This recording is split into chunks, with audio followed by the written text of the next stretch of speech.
On a desolate road illuminated by the pale glow of a full moon, a woman in her mid-30s stood nervously, glancing at her phone as its battery drained to 5%. The distant sound of howling wind filled the air, and no vehicle had passed for miles.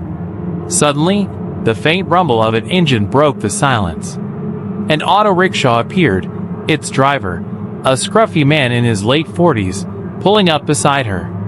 She explained her destination, a place called Riverside Heights, and the driver, after checking his map, quoted a fare.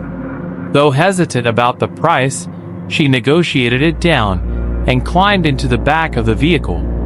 As the auto sped off, she gripped her bag tightly while the driver hummed an eerie tune, his eyes lingering on her reflection in the rearview mirror. Uncomfortable, she pretended to call someone, mentioning that she would soon be home alone. Her words caused the driver's tune to falter, his grip tightening on the handlebars.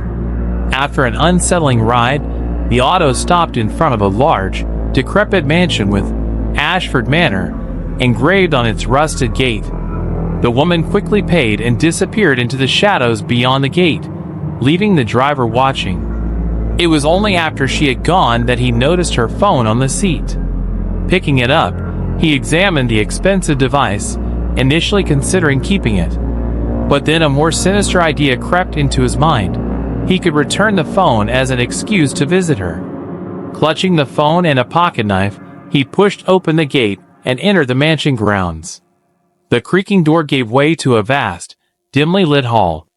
He called out, but no response came. Venturing further inside, he climbed a grand staircase toward a flickering light on the upper floor. There, in a dusty bedroom, he spotted an old photograph of the woman. Something about it seemed off. The colors were faded, and the edges appeared burned. Suddenly, the sound of dripping water and faint whispers drew him to the bathroom. Inside, a murky bathtub filled with decaying limbs sent him stumbling back in horror. Before he could react further, a shadow rose behind him. Turning, he saw the woman standing unnaturally still, her head tilted at an odd angle, her hollow eyes boring into him. Her once human face now bore no semblance of life. She lunged at him, her hands clawing like talons.